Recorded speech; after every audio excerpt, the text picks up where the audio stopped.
TikTok, the social app where you watch videos, is going bye-bye. Huge victory for the Supreme Court, in my view. Welcome to the Doug Tnapel channel. This is where the happy patriots are. And this victory is going to possibly help this channel because all of TikTok, all that competition is going away. So come on in and subscribe. We're going to get to the article right now. This is from Reuters News. TikTok warns of broad consequences if Supreme Court allows ban. This is a threat from China. Basically, it's a company, all companies in China are run by the Chinese government. So that's the problem, is this is spyware largely dressed up as a video app company.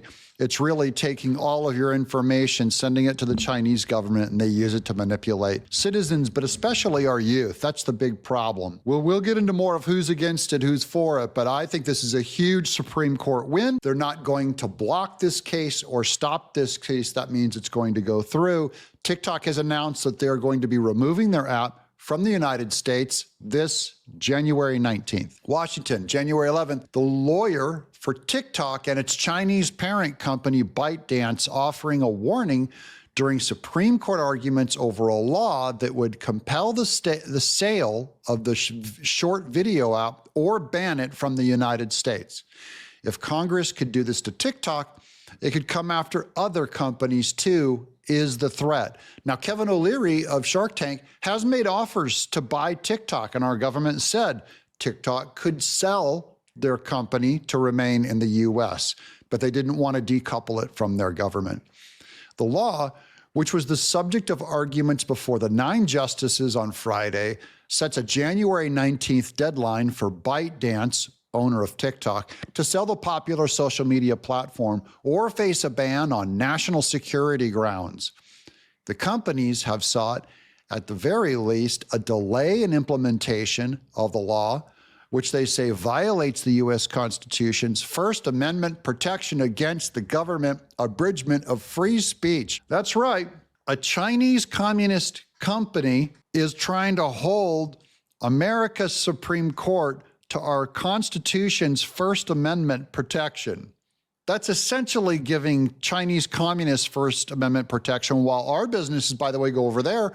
Facebook is banned in China. It's not allowed to be used. And they do their knockoff version of it for their people to use, is how this works. Noel Francisco, representing TikTok and ByteDance, argued that the Supreme Court endorsement of this law could enable statutes targeting other companies on similar grounds. Well, any company that operated as a spyware, unknown spyware for a foreign government, yes, they should also be banned. Quote, AMC movie theaters used to be owned by the Chinese company. Under this theory, Congress could order AMC movie theaters to censor any movies that Congress doesn't like or promote any movies that Congress wanted, Francisco told the justices. That is so stupid. Why? Because you go to a theater and watch a movie, and even if AMC was owned by the Chinese Communist Party, they're not anymore, they're not following you around, spying on you after you leave the theater, like TikTok does every time you carry your phone around. So it's not even analogous or addressing what the real problem is. The justices signaled through their questions during the arguments that they were inclined to uphold the law, although some expressed serious concerns about the First Amendment implications. Now, here's another serious contender. You know, I'm a very pro First Amendment guy, and I'm all for the First Amendment content that comes out on TikTok. I'm not for the application, which is spyware. That means Russia couldn't send a bunch of drones over here and spy on us all just because they did a little dance that was technically entertaining. And then you go after the entertaining dance saying that's free expression, when really it's just collecting data and being a spy for Russia. You get it? Because Rand Paul is against this Supreme Court decision. He believes in rampant free speech, but also will not address the spyware problem. The application exists to be a spying application first, and then it allows you to do entertainment on the surface so that it can spy on you. By the way, it's almost true of every app you use. Not that other apps are sending spyware to China. They're all spying on you and buying and selling your data back and forth. But that's the reason why these things exist, is to sell your data. But at least it's not being sold to one of our enemies. like Iran or something. TikTok is a platform used by 170 million people in the United States, roughly half the country's population. Congress passed the measure last year with overwhelming bipartisan support as lawmakers cited the risk of the Chinese government exploiting TikTok to spy on Americans and carry out covert influence operations. I 100% agree with that. Both Democrats and Republicans are on the side of this thing in agreement, bipartisan acceptance. I agree. You know, TikTok could just remove its spying capability and keep the app working as is, where you could enjoy little movies and make them. If they really cared about the First Amendment, just remove the spyware and keep it going. They don't want to do it because the whole point of TikTok is to serve the Chinese government as a spying device. Jerry Fisher, the lawyer representing TikTok content creators who've all challenged the law, noted during the Supreme Court arguments that Congress with this measure was focusing on TikTok and not major Chinese online retailers, including Temu. T-E-M-U. Now, Temu is an actual Chinese company. It does knockoffs, sends you cheap knockoffs of American things made in China. But it also has a spyware component to it. So they're not making a case to keep TikTok because of Temu. They're making a case to also remove Temu. Get rid of that thing. Ban that one too, everybody. Quote, would a Congress that is really worried about these very dramatic risks leave out an e-commerce site like Temu that has 70 million Americans using it? Fisher asked, it's very curious why you just single out TikTok alone and not other companies with tens of millions of people having their own data taken, you know, in the process of engaging with those websites and equally, if not more, available to Chinese control. Oh, good case. I'm with you. Let's ban Temu also. Democrat President Joe Biden signed the measure into law, and his administration is defending it in the case. Look, I just want to say, as Biden's on the way out from the White House, this might be the only law he passed that I agree with.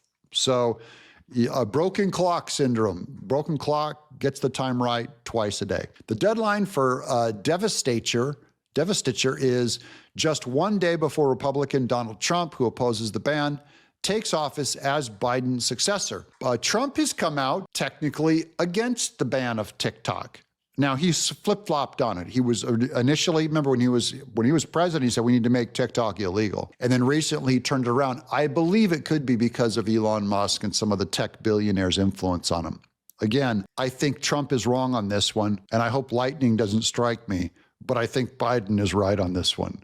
And most of the conservative Republicans, including Marsha Blackburn, our own leadership here in Tennessee, most of the Republicans agree with the ban that they should ban TikTok on the grounds of it being spyware. Solicitor General Elizabeth Prelogar, arguing for the Biden administration and defending the law, said it was crucial that it take effect on January 9th as scheduled in order to force ByteDance to act on divest. Foreign adversaries do not willingly give up their control over this mass communications channel in the United States, she said. When push comes to shove and these restrictions take effect, I think it will fundamentally change the landscape with respect to what ByteDance is willing to consider.